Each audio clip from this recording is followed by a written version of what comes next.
This morning, the President is doing very well. Behind me are some of the members of the President's medical team, whom I'd like to introduce. Dr. Sean Dooley, Pulmonary Critical Care. Dr. Brian Garibaldi, Pulmonary Critical Care. Dr. Robert Browning, Pulmonary Critical Care. Dr. Jason Blaylock, Infectious Disease. Dr. Wes Campbell, Infectious Disease. Dr. John Hodgson, Anesthesia.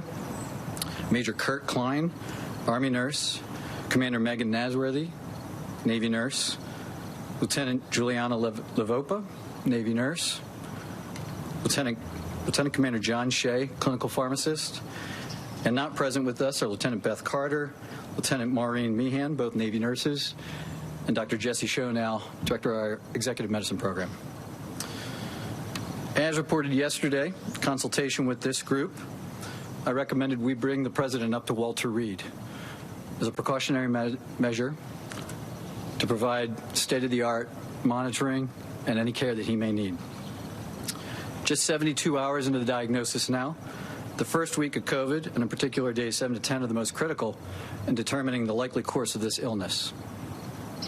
At this time, the team and I are extremely happy with the progress the President has made.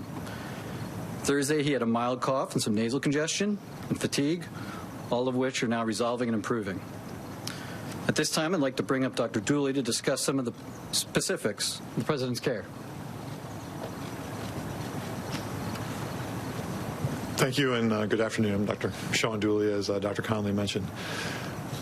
I'll start off by mentioning how incredibly proud I am of our medical team assembled behind me, and the honor it's been to care for the President over these last 24 hours here at Walter Reed.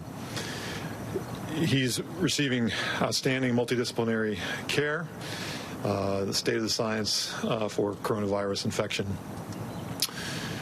We are monitoring him very closely for any evidence of complications from either the coronavirus illness or the therapies that we are prescribing to make him better. We have monitored his cardiac function, his kidney function, his liver function. All of those are normal. And the President this morning is not on oxygen, not having difficulty breathing or walking around the White House medical unit upstairs. He's in exceptionally good spirits, and in fact, as we were completing our multidisciplinary rounds this morning, the quote he left us with was, "I feel like I could walk out of here today," and that was a very encouraging comment from the President. Moving forward, I'll go ahead and introduce Dr. Garibaldi, who will talk about some of our therapeutics and the plan of care for today.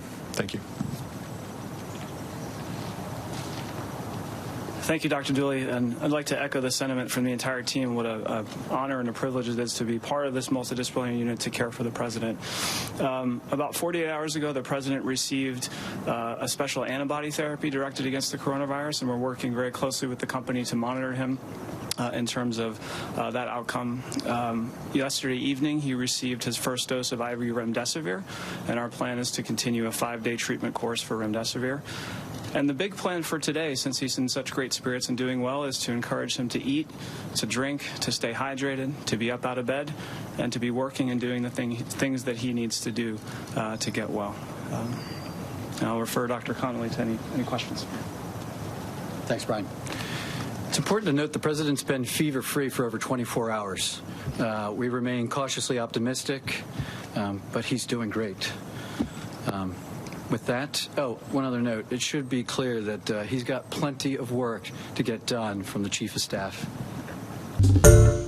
Hi, everyone. George Stephanopoulos here. Thanks for checking out the ABC News YouTube channel. If you'd like to get more videos, show highlights, and watch live event coverage, click on the right over here to subscribe to our channel. And don't forget to download the ABC News app for breaking news alerts. Thanks for watching.